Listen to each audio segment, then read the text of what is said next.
Bonjour à tous, bienvenue dans ce webinaire organisé par Comet, l'entreprise qui met en relation les grandes entreprises et les freelances grâce à son algorithme de matching. Aujourd'hui, c'est un webinaire Tech Talk, un rendez-vous mensuel que vous donne Comet sur des sujets plutôt tech, et vous pouvez aussi nous retrouver sur des webinaires Free Talk qui sont dédiés à la vie des freelances. On en reparlera à la fin de ce webinaire pour annoncer le prochain.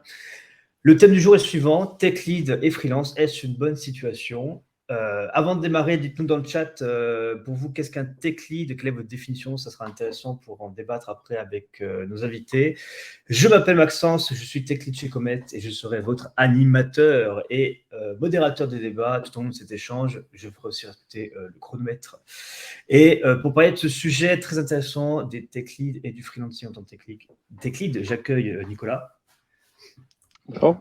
qui Donc, aujourd'hui est dans un auditorium, et Jonathan. Bonjour. Donc vous allez nous partager vos expériences en tant que tech lead et freelance.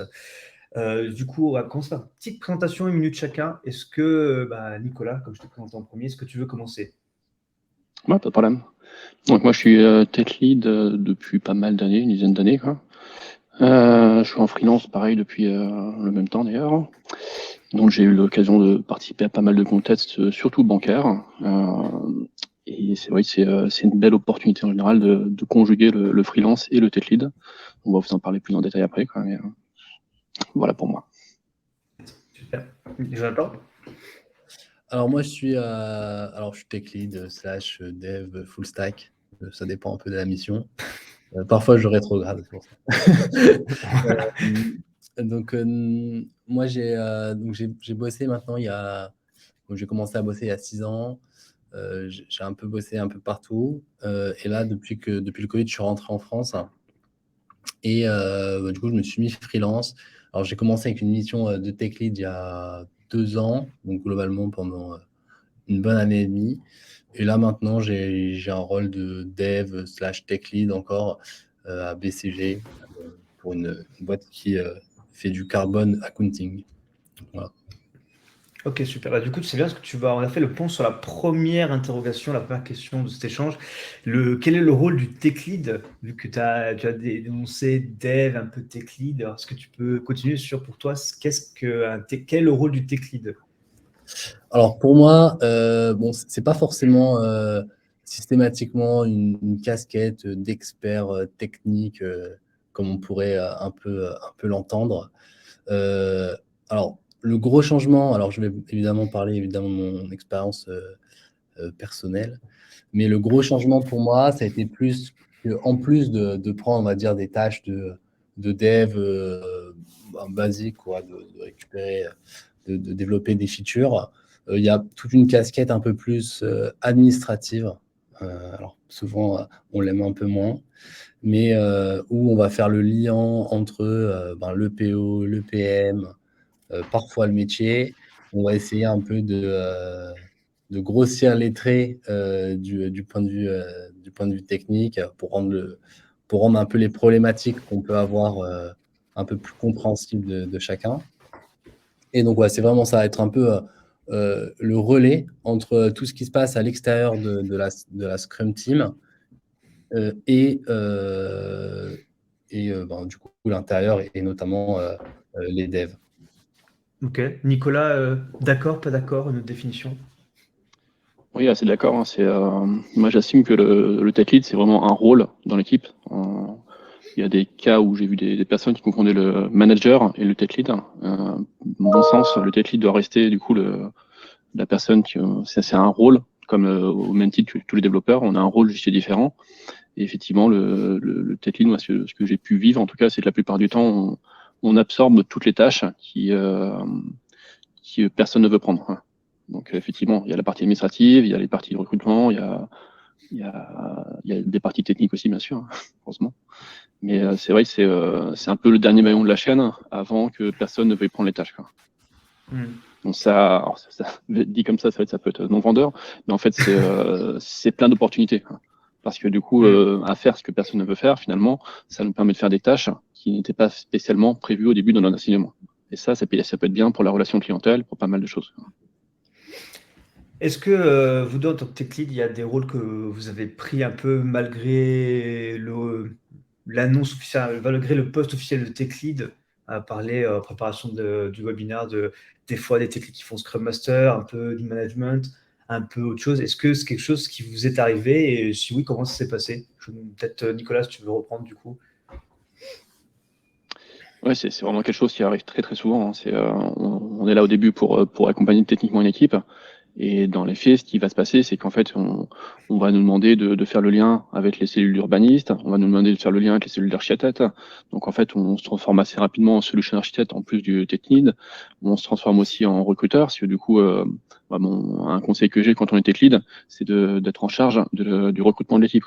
C'est-à-dire que on ne peut pas se décharger sur d'autres personnes, sur des membres de l'équipe qu'on a. Alors, bien sûr, ça dépend des contextes, ça dépend si on crée une équipe ou si une équipe existante, mais c'est vraiment quelque chose qui est un levier qui est très important, c'est le recrutement. Donc, on demande vraiment au début pour faire du technique, c'est ce qu'on fait au jour le jour, mais on a plein de tâches en plus, soit administratives, soit techniques. On peut nous demander de designer une partie du système d'information en plus. C'est vraiment, ça dépend des missions, hein, mais il y a plein de types de tâches qu'on nous demande en plus. C'est ce qui fait un peu la passion de ce métier. Justement, on fait pas que du dev, on fait certes notre cœur de métier, mais en plus de ça, on fait du recrutement, on accompagne aussi les gens.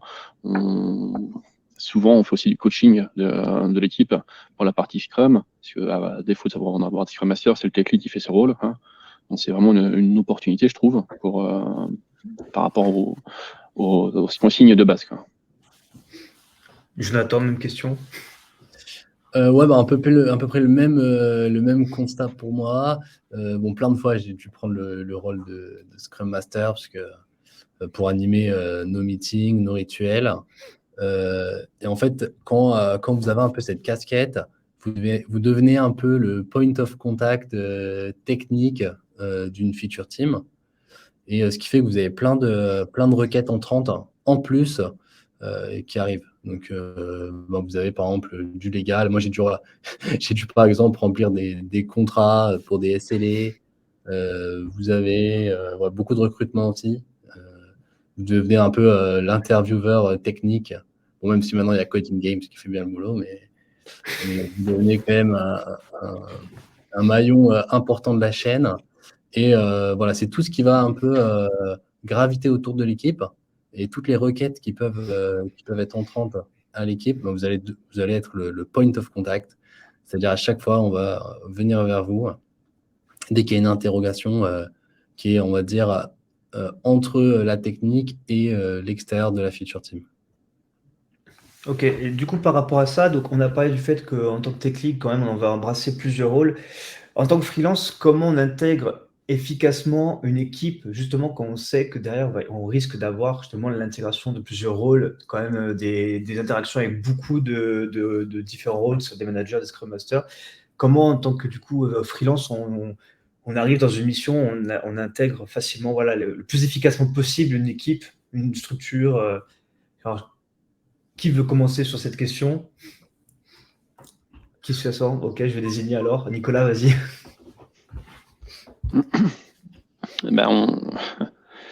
Comment répondre à ça? Peut-être pour aiguiller, ce qu'on avait noté quelque chose, il y avait une question sur la confiance avec les personnes qu'on va rencontrer, que ne pas mélanger la gestion humaine qu'on laisse au manager et garder, nous, un côté technique. C'est un peu des points qu'on avait abordés.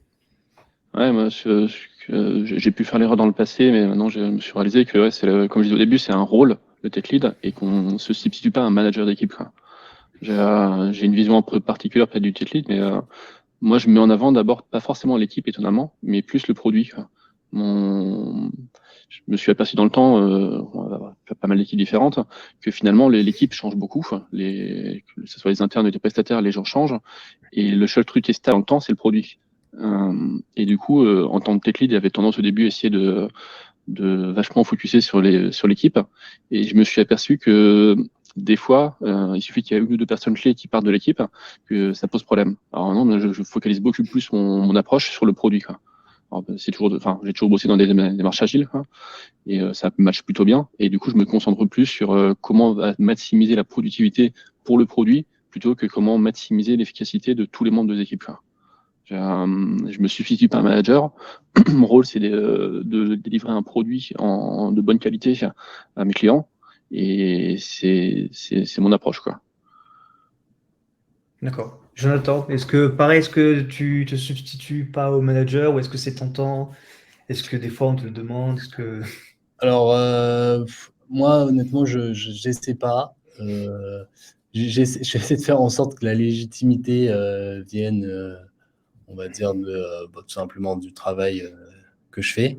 Alors bon, c'est toujours difficile à avoir. Et il y a un autre point aussi, c'est qu'en freelance, c'est beaucoup plus, c'est assez difficile en fait, quand vous arrivez dans une grosse organisation, parce que vous êtes externe et bien sûr, il y a quand même une différence entre un externe et un interne, même si les missions tendent de plus en plus à être longues. C'est assez difficile, honnêtement, d'un point de vue politique. Moi, j'ai des missions, par exemple, assez politiques, où c'était très difficile de savoir si on pouvait prendre cette décision ou pas en tant qu'externe. La barrière, elle est assez fine, finalement. Et bon, c'est vrai que c'est un point un peu délicat, mais bon, c'est un peu lié au statut de freelance. Donc, on ne sait jamais exactement quelle place on peut prendre, on va dire, dans l'organisation et jusqu'où on peut aller. Et c'est aussi sa force.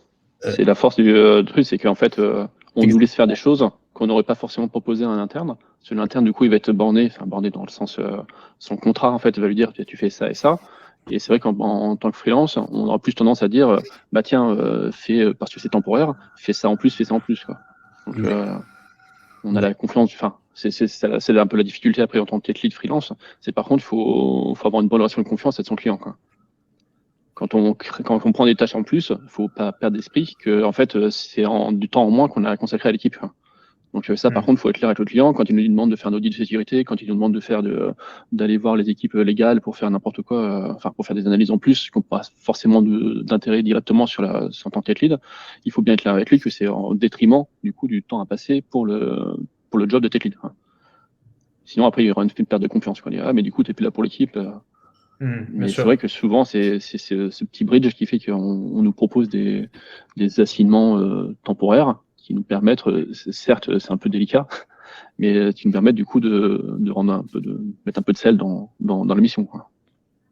D'accord. Mais toujours, comme tu disais, dans l'esprit de travailler pour le produit, en tout cas de ton côté, plus pour le produit que pour l'équipe finalement. Ouais, c'est souvent des tâches rendre un service d'anticipation. pour le produit. Ouais. Ça va souvent des tâches d'anticipation. Quoi. Le client sait qu'il y a un gros sujet qui va arriver, bah, il va nous en parler d'abord, et potentiellement, il y aura des liens avec des équipes d'archi, de design à faire en amont. Quoi. Bah, du coup, c'est parce que ça fait encore un pont sur la suite, c'est intervenir en tant que freelance sur rôle. Je m'étais noté, vous posez cette question, les avantages, les inconvénients. Donc, on a noté quelques avantages, c'est quand même avoir des missions qu'on n'aurait pas proposées à des internes parce que justement, ils sont cadrés dans ce qu'ils font. Est-ce que vous voyez d'autres avantages? On va peut-être commencer par les avantages, on fera les inconvénients peut-être après, à être freelance sur ce rôle spécifiquement de tech lead. Peut-être Jonathan, si tu veux reprendre la main par rapport à ça, sur les avantages. Ouais, voilà, déjà l'avantage, mon numéro 1 pour la boîte, c'est que c'est de la disponibilité, on va dire, rapide et souvent plus ou moins efficace. Donc ça, c'est l'énorme Bien sûr, avantage. parce que recruter un tech lead, c'est quand même très compliqué. Déjà, le marché est tendu, donc en plus, on doit chercher effectivement un tech lead. C'est vrai que ça, c'est l'avantage pour l'entreprise, c'est d'avoir tout de suite quelqu'un de disponible. Exactement. Et puis bon, il y a aussi un commitment, enfin, il y a un vrai engagement quand une boîte prend quelqu'un, enfin, surtout un tech lead, puisque les salaires sont pas, on va dire, comment dire, cheap. Enfin, ils sont pas, ça coûte assez Oui, cher. c'est un vrai investissement, oui. Voilà. Et donc, alors moi, un des avantages que je trouve à être tech lead en freelance, c'est tout simplement, je trouve qu'on a, comme on est externe en fait, on a beaucoup plus de transparence et je trouve que c'est un vrai avantage par rapport à un interne. Parce qu'un interne, il va pas pouvoir forcément dire ce qu'il veut quand il veut et comme il veut, ou du moins plus difficilement, parce qu'évidemment, il a son contrat et il n'a pas forcément envie de faire de vagues. Alors que nous, finalement, dans notre, entre guillemets, semi-indépendance, on a beaucoup moins peur tout simplement d'engager des discussions, d'ouvrir des sujets qui peuvent un peu fâcher et tout simplement être beaucoup plus transparent. Alors ça, moi, c'est un rôle que j'aime bien prendre et que je trouve qui a une vraie valeur ajoutée. Et je pense que c'est aussi une chose, une entreprise qui prend aujourd'hui un freelance ou un consultant, c'est aussi ce qu'elle attend d'un consultant, c'est d'avoir un peu un œil extérieur, une posture, on va dire, presque critique de la mission et aussi de l'environnement de travail, et de tout ce qui gravite autour. Et ça, pour moi, je trouve que c'est un vrai avantage à prendre un consultant externe pour une boîte. Et c'est aussi assez agréable pour nous, parce qu'à chaque fois qu'on arrive dans une nouvelle mission, on arrive avec un œil un peu neuf et aussi on est très libre de s'exprimer un peu comme on souhaite. Bon, évidemment, faut toujours mettre des pincettes, hein, mais ça, pour moi, c'est l'avantage principal d'avoir un tech lead qui est un peu extérieur à la boîte. Je vais me permettre de faire une petite remarque en plus. Une petite remarque là-dessus. En fait, c'est vrai que quand tu parles de consultant externe, et par rapport vraiment au rôle du freelance, et justement, il y a une grosse différence, je trouve, entre un freelance et un consultant d'une boîte de SN, c'est qu'en fait, on n'est pas en concurrence par rapport à nos pairs. On vient indépendamment d'autres consultants. Donc en fait, il y a pas mal de contextes où en fait, quand on est en ESN, on arrive avec d'autres consultants de la même boîte, et du coup, il peut y avoir des conflits justement de positionnement par rapport à ça. Et là, en tant que freelance, on n'a pas cette problématique, quoi. C'est soit le client te fait confiance et parce que tu lui as prouvé qu'il pouvait te faire confiance, et il te passe des tâches qui sont intéressantes, mais t'as pas à être en concurrence avec d'autres boîtes de la même personne dans la même boîte, d'autres personnes dans la même boîte, pardon. Mais c'est intéressant ça. Mais du coup, c'est vrai que quand on est consultant, on n'a pas toujours eu, en consultant de scène, on n'a pas toujours eu cette opportunité de dire tiens, je voudrais faire ça, mais en fait, c'est cette personne-là qui a le taf. Là, on a souscrit pour une mission, et c'est vrai que la mission, je voyais dans le chat, il y avait une question sur l'ordre de mission. Et de toute façon, l'ordre de mission est très très vague. Sur le contractuellement, il doit y avoir. Moi, je pense que même mon taf actuel, sur le contrat, il doit y avoir développeur expérimenté. C'est pas comme dans un contrat de travail où effectivement il y a la liste des tâches exhaustive qui va être dedans. En tout cas, j'ai jamais eu de contrat où c'était exhaustif, et du coup, contractuellement, j'ai jamais eu un problème à me dire. Aucun client m'a dit ouais, mais dans ton contrat, il n'y a pas ça. Bien sûr. On est quand même sur des choses assez larges, quoi. Moi, j'ai la même chose. Je crois que l'INTESUS doit être développeur full stack, pour prendre en responsabilité l'infrastructure, un truc comme ça. Très très vague. Donc on a prend un peu la place qu'on veut. L'ordre de mission est vraiment pas très important finalement. Ça nous fait revenir un peu sur ce qu'on disait avant sur le fait qu'il y a des tech leads qui prennent des rôles de Scrum Master ou de software architecte. Donc, c'est un avantage, mais ça peut être aussi un inconvénient de peut-être dériver sur ne faire tout sauf du tech lead. Comme on dit dans les avantages et les inconvénients, c'est un peu les deux. Ouais, c'est sûr qu'il faut faire, comme je le disais avant, il faut faire attention à ce que les clients soient bien informés du fait que c'est du temps en moins à passer sur le produit, sur l'équipe. Donc, si le dialogue est clair avec le client là-dessus, de toute façon, en général, c'est quand même lui qui demande qu'on participe à une tâche en plus. Mais il ne faut pas que ça devienne après un problème à moyen terme pour dire que ouais, mais du coup là l'équipe elle commence à avoir beaucoup d'incidents de prod, y a pas les code reviews sont pas de bonne qualité, toutes les tâches classiques du tech lead. S'il y a une situation, si on sent qu'on a un problème au niveau du produit, de la qualité qu'on livre, faut se reposer les bonnes questions et se resituer sur la mission, parce que si on va d'abord te reprocher de ne pas avoir livré un bon produit avant de t'avoir dit mais attention, t'as pas fait ton analyse légale ou t'as pas fait tout les recrutements. Bien sûr. Donc là, on a parlé des avantages. Peut-être on va se pencher un peu sur les inconvénients. On va essayer de ne pas faire fuir tout le monde. Pour vous, c'est le plus gros inconvénient d'être freelance et tech lead peu importe le contexte, que ce soit start-up, grande entreprise Alors moi, je dirais... disons que tech lead déjà, je pense un des inconvénients, c'est on est de plus en plus loin en fait du code. Et ça, c'est quand même Bon, ça dépend évidemment de ce que vous souhaitez faire à l'avenir, mais moi je trouve que c'est assez important de toujours garder les mains dedans. Alors j'essaie au maximum, mais c'est vrai que malheureusement, quand on a ce genre quand on a une casquette de tech lead, on a tendance à de moins en moins coder et développer des choses. Donc ça, c'est quand même un compromis à faire. Alors, moi, j'essaie toujours de faire des PR, de faire pas mal de reviews, de coder des petites choses à gauche, à droite. Mais évidemment, toutes les tâches annexes nous prennent, comme disait Nicolas, hein, du temps. Et du coup, on en a beaucoup moins pour le métier, enfin, pour notre cœur de métier, on va dire, qui est quand même de développer des features. Un autre inconvénient aussi en tant qu'indépendant, même en tant que prestat pour le coup, c'est le positionnement dans l'entreprise. On est staffé pour une mission, soit on passe en interne pour aller dans des postes, par exemple si on propose des postes en architecte par rapport à la mission, si on nous pose d'autres types de rôles, il y a un moment où la partie contractuelle peut être un gros frein par contre.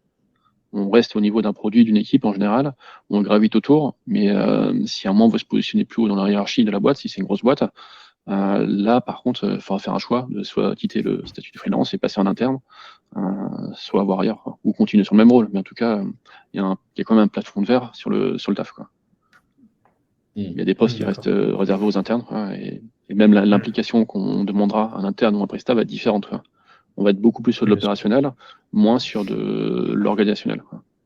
Enfin, sauf si c'est des missions sur des consultants qui sont gérés sur l'organisation, mais en général, quand on tape tech lead, c'est pas ce qu'on nous demande, quoi. J'ai connu quelques freelances qui étaient directeurs de projet, qui avaient vraiment un bon spot, mais c'est vrai que c'est extrêmement rare. Et nous, moi je sais pas, mais techniquement j'ai l'impression qu'on atteint un plafond de verre. Peut-être qu'au-dessus, il y a peut-être tout ce qui est architecture technique, des choses qui sont un peu moins dans le code. Mais après en freelance, on n'a pas. Si on veut monter dans une hiérarchie d'une entreprise, je pense qu'on arrive aussi un peu on arrive vite à une limite. Je vois qu'il y a une question dans le chat, désolé, je t'ai coupé, Ouais. de Eric qui demande, on a un peu répondu, Jonathan, tu as répondu si on continue à faire du code en tant que tech lead. Jonathan, oui, et tu essayes un peu. Du coup, Oui, tu moi, peux faire quelques PR, tout ça. Moi, j'en fais pas mal quand même. Voilà. Et Nicolas, est-ce que toi, tu continues à faire du code? Et si oui, à peu près dans quelle Si. proportion par rapport à ce que. Est-ce que tu en fais assez par rapport à ce que tu voudrais ou c'est très bien comme ça? Je sais pas, je veux pas une quantité de code, mais Il y a des gens qui essaient 8h, 21h que du code. J'ai pas eu ma dose. Non, oui, il y a toujours beaucoup de code à faire. Après, perso, moi, je me concentre beaucoup sur les features qui vont être plus difficilement abordables par beaucoup de membres de l'équipe, quoi.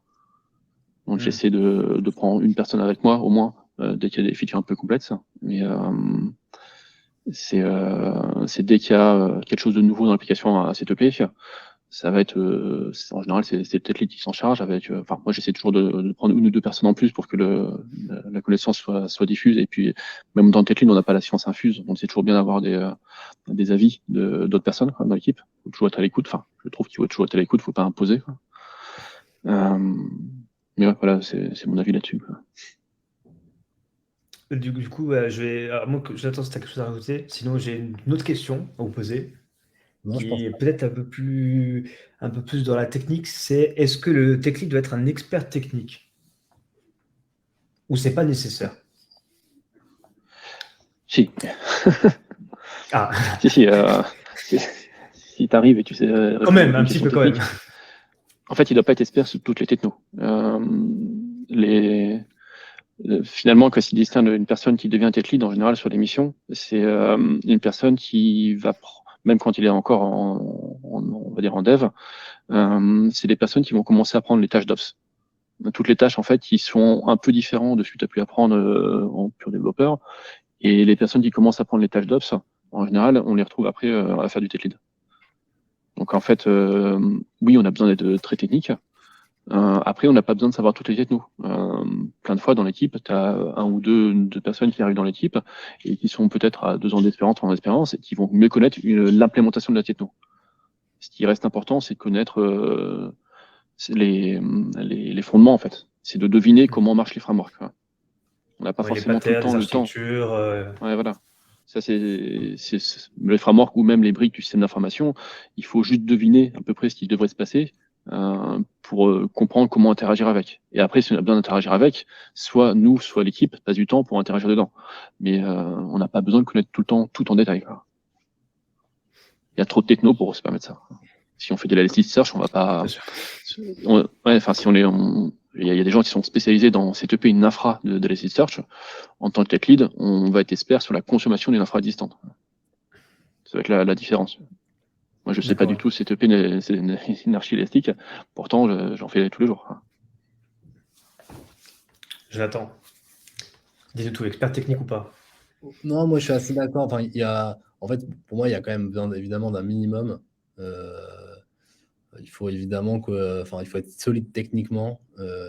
Quand on vous pose une question, que ce soit pour troubleshooter quelque chose, un problème Ops, ça peut être n'importe quoi, ou tout simplement une question purement de dev, il faut quand même savoir y répondre, c'est quand même mieux. Après, est-ce que c'est une vraie barrière à l'entrée? Je ne crois pas, honnêtement. On peut ne pas être un expert technique pour moi et devenir quand même tech lead. Peut-être ce qu'il faut plus, c'est avoir une vision d'ensemble. Donc ouais, je pense que les sujets Ops, c'est un vrai point. On peut être par exemple pas hyper à l'aise en développement, mais quand même faire du développement et bien connaître quelques stacks. Et par contre, si on a une petite préférence Ops qui nous permet un peu d'aller voir, de toucher à Cube. En ce moment, tout le monde fait du Cube. Alors.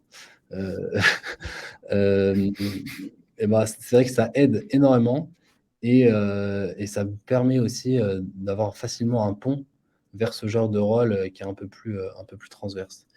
Donc ouais, en tout cas pour tous les développeurs en devenir, c'est un conseil, je pense, regardez un peu ce qu'on fait côté Ops. Il y a des questions dans le chat là-dessus, justement. Alors, comme dit le chat, par rapport, qu'est-ce que nous avons comme question? Alors, j'ai une question de Sofiane qui nous demande quelle est la meilleure façon de passer d'un dev senior à un tech lead au cours d'une mission, une nouvelle mission. La meilleure façon de passer de dev senior à tech lead en tant que freelance. On va dévier un peu sur le côté expert technique, mais c'est intéressant, ça va introduire la suite. C'est vrai que le poste de tech lead, en fait, alors c'est vrai que quand tu peux être mandaté au début pour ça, si tu es sur une mission existante en tant que freelance, si tu es dev senior dessus, déjà quand tu es dev senior, en général, tu sais déjà faire les tâches techniques du tech lead. J'insiste un peu sur la partie Ops, c'est vrai que c'est vraiment la grosse différence qu'il va faire entre un dev et un tech lead.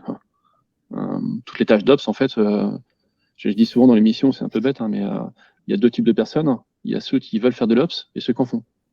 Donc, si tu te retrouves en fait à faire les tâches d'Ops, ça veut dire qu'il y a déjà un mindset où tu es prêt à être tech lead quasiment.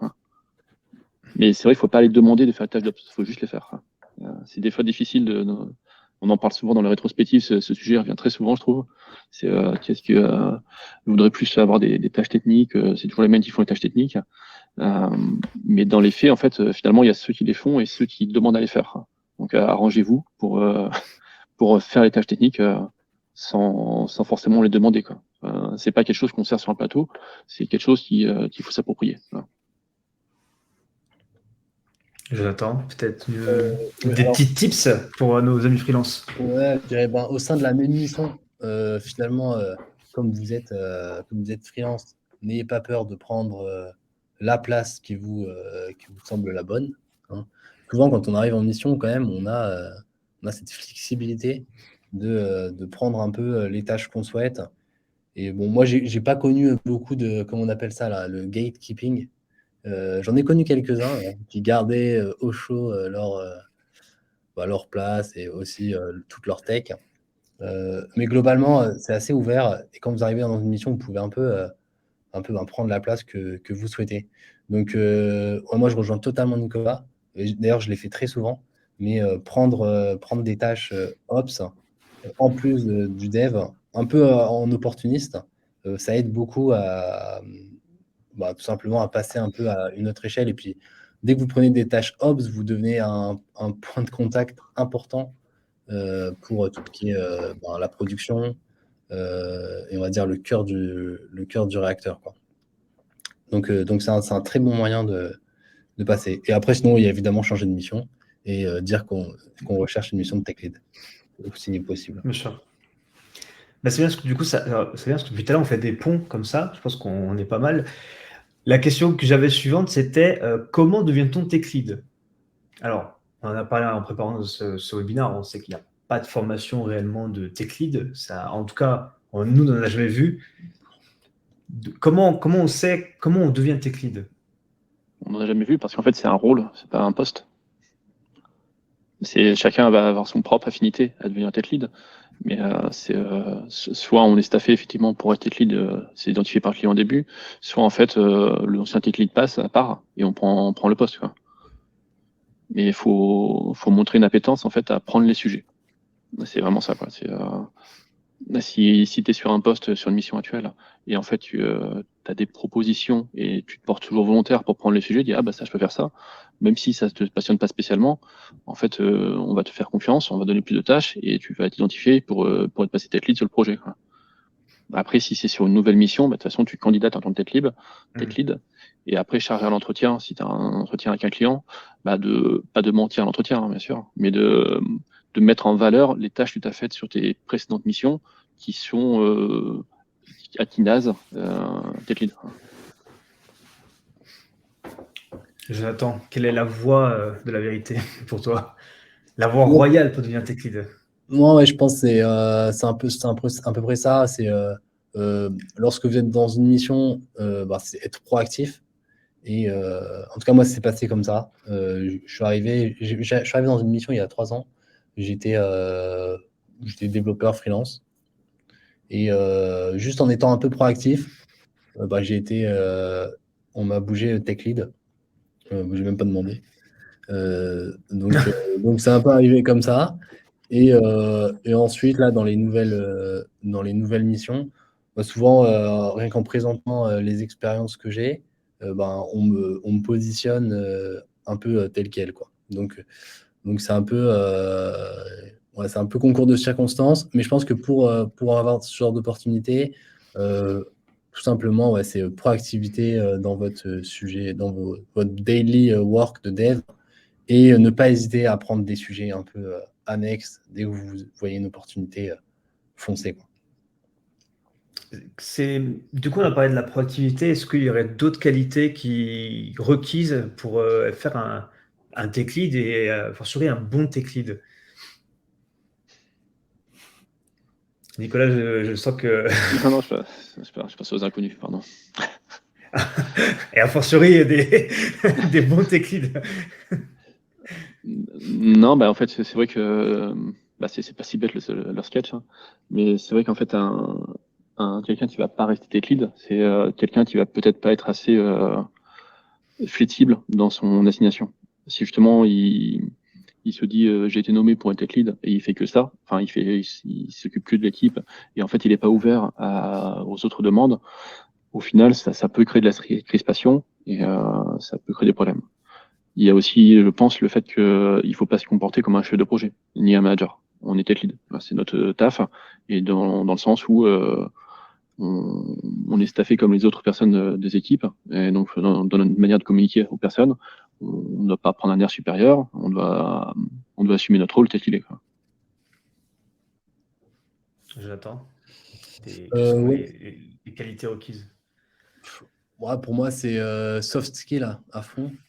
Donc, tout ce qui est bien communiquer, bien rédiger de la doc, parce qu'on travaille quand même de plus en plus de façon async.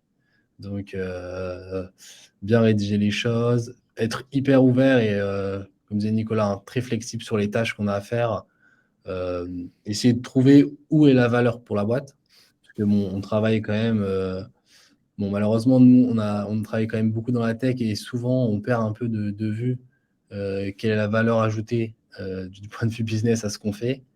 Donc, essayer de bien garder ce cap et tout simplement, voilà, essayer de faire rayonner un peu le produit ou la feature team dans laquelle vous êtes. J'avais noté aussi pendant la préparation le leadership, parce que le leadership, c'est important pour être technique ou c'est pas dans les soft skills, parce on a parlé de personnes qui pouvaient faire un peu, qui pouvaient être versatiles, un peu débrouillards, un peu curieux, évidemment, pour reprendre des tâches que les autres ne veulent pas forcément prendre ou avoir de la prise d'initiative. Est-ce que le leadership, ça fait partie des qualités un peu requis pour être tech lead? Il faut savoir un peu emmener ses hommes au combat, comme on dit. Beaucoup de métaphores aujourd'hui. Non, je dirais pas forcément, honnêtement. Parce que souvent, les décisions sur les sujets techniques, elles peuvent faire assez consensus. Et quand elles le font pas, il y a toujours, on trouve toujours des terrains d'entente. Et c'est rarement, moi j'ai rarement connu ça, mais quand c'est des sujets assez technico-techniques et qu'il faut faire des choix d'archi ou autre, et qu'on n'est pas forcément d'accord à la base, on trouve très facilement un terrain d'entente. Donc, je trouve qu'on a cette chance, du moins dans cet univers qui est un peu tech, d'avoir toujours plein d'alternatives, de trade-off dans les décisions qu'on prend. Et du coup, c'est jamais tout blanc ou noir. Il y a énormément de nuances dans ce qu'on fait. Et donc, pour moi, c'est pas primordial d'être leader, d'avoir un leadership énorme. Alors, je note que Tanguy n'est pas d'accord avec toi dans le chat, car il dit que tech lead égale technical leader, donc leadership. Moi, je dis oui, bien sûr. Leadership à la sauce 3.0, donc collaboratif. Mathieu nous propose la capacité à dire non à certaines tâches. Est-ce que si on dit oui à toutes les tâches, on risque de s'engouffrer dans un tourbillon de... Faut être caractériel. Effectivement, on a souvent en face de nous des sponsors ou des product owners qui ont une avis tranché sur ce qu'ils veulent. Quand notre équipe fait un sizing, il faut faire respecter le sizing de l'équipe. Quand le sponsor commence à nous parler de la définition de l'architecture dont il a besoin ou de modèle de données, il faut dire non. Quand le sponsor nous dit non, ça coûte pas ce prix-là, il dit bah si, ça coûte ce prix-là.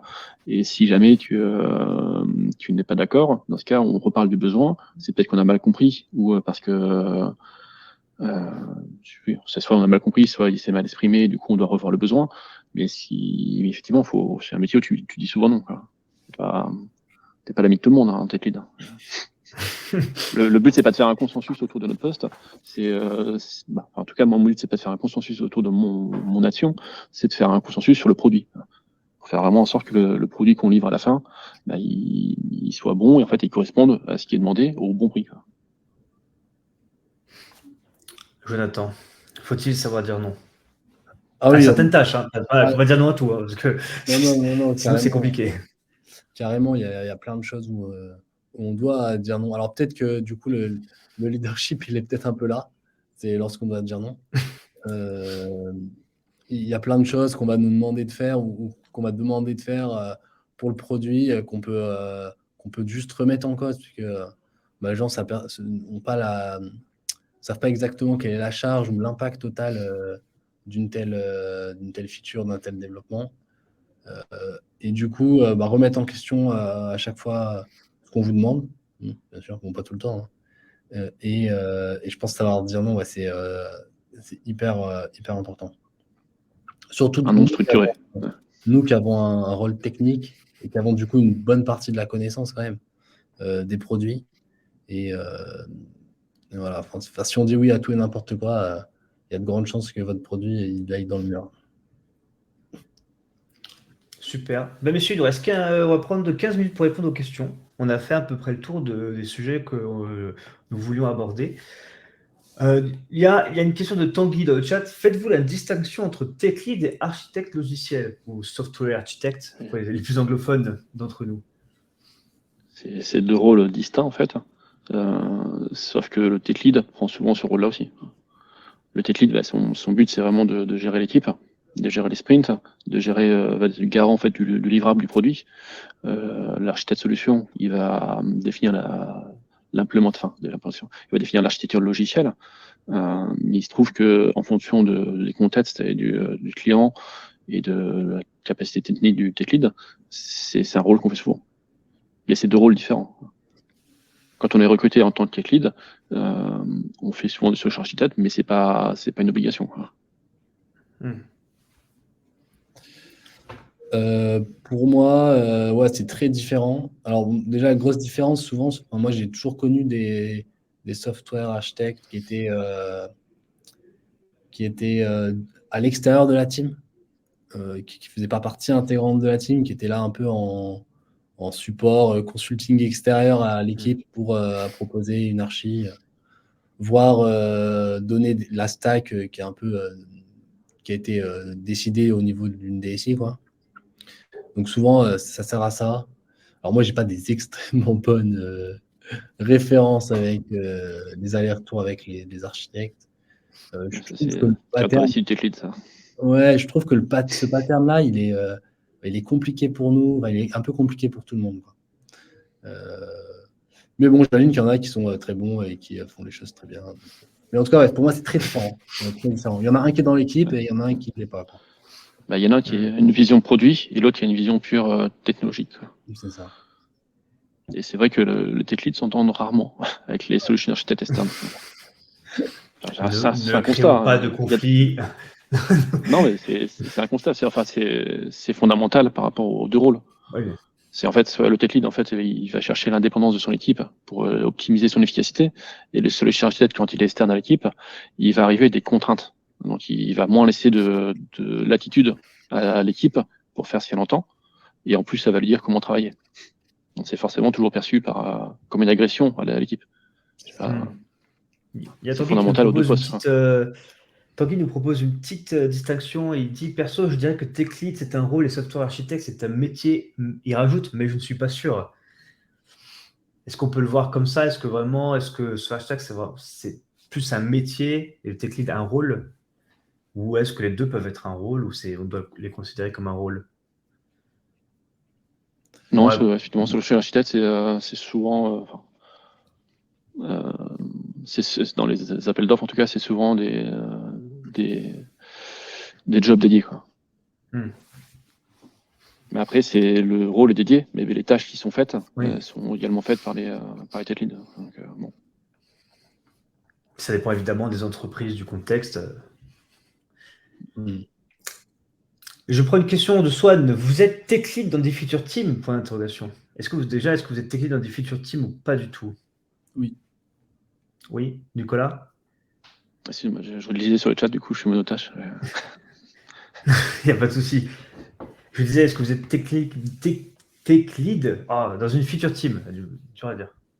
Toi, Nicolas, tu marches en feature team dans ta mission? Ouais, je suis sur un ensemble de feature team. Parce que deuxième partie de question, quels sont les challenges dans les interactions entre les tech leads et les différentes feature teams? Ça, c'est super important, je trouve. C'est en fait, pour les grands groupes en tout cas, de pouvoir harmoniser le plus possible entre applications et la manière de travailler, ça permet de faciliter après les transferts de personnes d'une appli à une autre aussi, quoi. Donc, en tout cas, moi, ce qui me concerne, là, on a une dizaine de feature tools dans notre périmètre, et on se fait des points de synchro en tout tech lead toutes les semaines, quoi. Justement pour échanger sur les sujets les sujets techniques, les innovations, sur tous les sujets relatifs à la techno. Et toutes les semaines, on se prend une heure pour échanger sur tout ça, quoi. Donc ouais, faut pas être tout seul dans son coin. Faut vraiment être à l'écoute, au moins au sein de l'entreprise, sur ce qui se fait autour, quoi. Jonathan, est-ce qu'on va parler aux petits copains, aux collègues autres tech lead et autres features d'ailleurs? Ouais, je dirais ouais, carrément. Tout simplement déjà tout dépend après du contexte, mais bon là, moi je travaille je suis dans une startup, donc on a un produit, donc c'est assez, c'est plus facile qu'une énorme boîte où il y a plein de projets.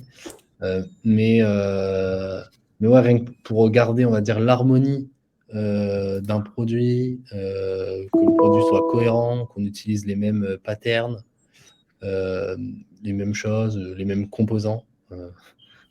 On est obligé de discuter, quoi. Et c'est vrai que moi, là, actuellement, on le fait très souvent, très régulièrement. Donc ouais, je dirais, c'est essentiel même. On a une autre question que je pourrais afficher en direct de Georges. On peut démarrer une nouvelle mission en tant que tech lead sans avoir d'expérience antérieure dans ce type de mission? Si oui, comment peut-on argumenter ce positionnement vers les différents cabinets de recrutement ou le client final? Peut-être des petites astuces pour mieux se vendre sur une première mission de tech lead. Moi, je dirais que comme dans tout entretien, dites ce que la personne en face de vous veut entendre. C'est un peu le... Sans mentir. Voilà, sans mentir, évidemment. Donc, mettre en avant toutes ces expériences qui peuvent être corrélées à ce rôle. Donc, si vous avez pris des sujets annexes, si à un moment donné, vous avez, je sais pas, l'idée des réunions, craquer des sujets techniques un peu tricky, bah ça, vous mettez à fond ça en avant lors de l'entretien. Et voilà. Et puis tout simplement aussi, quand vous recherchez une mission, vous dites que vous recherchez une mission de tech lead. Ça marche aussi pas mal. Voilà. Nicolas, des petites astuces peut-être pour les entretiens? Ouais, non, c'est vraiment prendre le temps avant l'entretien, même sur son CV, de bien mettre en valeur les parties Ops, les parties architecture. C'est en fait le poste de tech lead, c'est manipuler beaucoup les architectures aussi et les mettre en valeur en fait. Si comprendre en fait les flux d'informations sur les missions que vous avez bossé et pas seulement la vision du produit, enfin du livrable, quoi. Comprendre que de cette API à cette API, il y avait des appels entre différentes feature teams parce que personnellement, dans l'organisation de l'entreprise, ça avait un intérêt. Donc, prendre du recul, avant l'entretien et avant le CV, prendre du recul sur les missions que vous avez fait, pas forcément parler uniquement que de ce que vous avez fait, mais de ce que vous avez compris aussi dans la mission. Même si vous n'avez pas forcément agi dessus, le fait de prendre le temps de comprendre et d'avoir son avis, ça c'est très important, hein. Et c'est très important aussi de mettre en valeur ces erreurs ou les erreurs que vous avez identifiées et ce qu'on aurait pu faire différemment. Pour montrer qu'en fait, ces capacités de dire on a eu des erreurs, machin, et moi, à mon avis, on aurait plutôt dû faire comme ça, quoi. C'est toujours intéressant d'avoir des feedbacks sur les erreurs parce que c'est l'expérience, en fait, apprendre de ses erreurs, comme on dit. Et ça, mettre ça en avant pendant l'entretien, c'est important, quoi. Il faut pas avoir peur de se dire j'ai fait un projet, moi ça m'est arrivé de faire des projets, et en fait, sur les choix qu'on a fait, c'était des erreurs, quoi. On s'est vautré là-dessus. Pourquoi? Et peut-être si on devrait faire la place, quoi. J'espère que Georges a répondu à ta question. On va passer à la question de Lucas qui nous demande est-ce que selon vous, être présent physiquement au sein de l'équipe est important dans le rôle de tech lead? Donc j'espère qu'aujourd'hui, Nicolas, toi, tu es sur site? Ouais, je suis 2 jours par semaine sur site. Ouais. On a vécu le confinement difficilement en tant que tech lead. J'ai toujours été habitué avant à être sur site au sein de l'équipe. C'est vrai que c'est une grosse valeur ajoutée pour le tech lead, parce que du coup, tu vois les gens, quoi. Tu vois les gens en permanence et en fait, t'entends dans l'open space et tu peux agir à ce moment-là. Tu peux être proactif au niveau des lots dans les gens parce que si tu bosses en open space, t'entends qu'en fait, telle personne dit ces questions à telle personne, tu peux aider à ce moment-là. Et tu peux aider facilement l'équipe, quoi. En remote, on perd beaucoup de qualité, je trouve, de la taf à cause de ça, quoi. Donc, il faut mettre des chats en place groupés à la rigueur si on peut.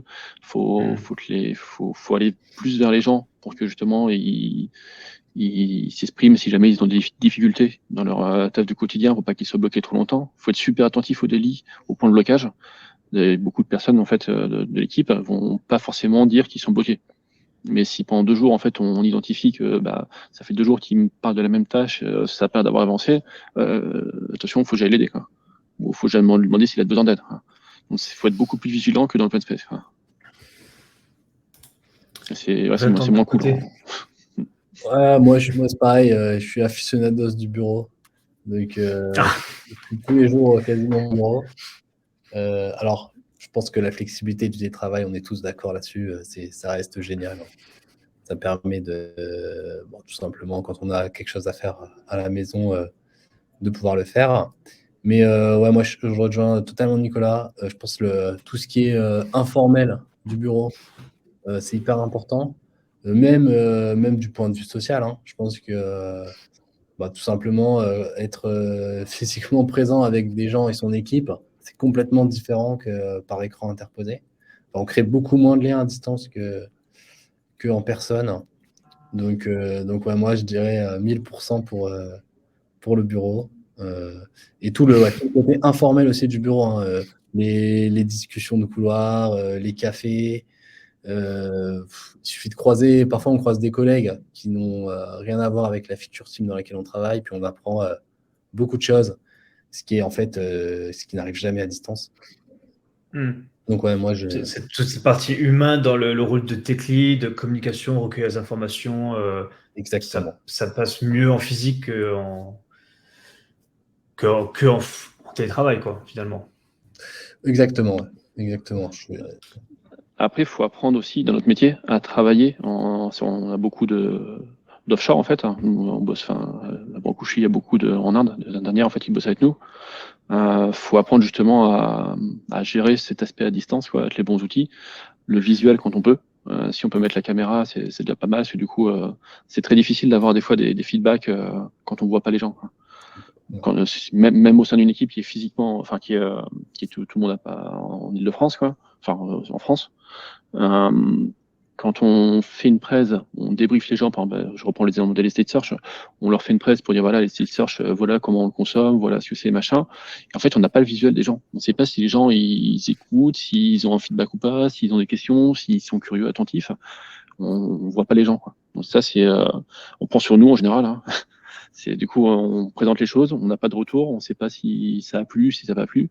Et après coup, tu rappelles les gens un petit peu pour avoir des feedbacks s'ils ont trouvé un intérêt au truc, s'ils ont des questions en plus, ils n'ont pas osé poser parce que c'était en conf call, quoi. Donc, faut vraiment apprendre à jouer efficacement avec ses contraintes, quoi. Mais c'est beaucoup plus compliqué que quand on est physiquement présent. Ouais. Carrément. Et bon, en tout cas, async. C'est-à-dire nous. De plus en plus async, oui. Ouais, comme on a beaucoup de gens qui sont par exemple à l'étranger, enfin qui sont même pas en France. Donc enfin, je pense maintenant toute organisation, hein, mais tend à être de plus en plus à écrire quasiment tout, faire les comptes rendus de réunion. On écrit beaucoup. Alors bien sûr, ça a un coût, hein, mais bon, c'est l'organisation remote qui veut ça, quoi. Bien sûr.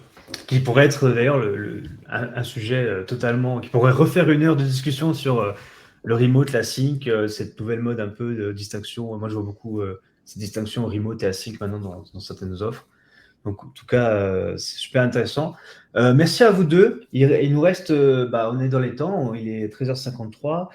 S'il y a encore, allez, peut-être une question dans le chat qu'on peut traiter rapidement, n'hésitez pas pendant que je fais la suite. C'est-à-dire, on a mis un sondage. Qu'avez-vous pensé de ce webinaire ? N'hésitez pas à bien nous noter, évidemment, ça me fera plaisir pour cette première. Je remercie mes invités, Jonathan et Nicolas, d'être venus, d'avoir passé ce moment avec nous au sein du Tech Talk Comet. Bien passé. On en ressort tous, je pense, avec des petites astuces, comme voilà, vraiment l'appréhension de ce rôle de tech lead. En tout cas, moi, c'était un plaisir d'animer. Le replay sera disponible sur la chaîne YouTube de Comet et je vous donne rendez-vous le 2 décembre pour un free talk qui parlera du dépassement de seuil en tant que freelance. Le free talk s'appelle Freelance en micro-entreprise, je dépasse les seuils, comment faire ?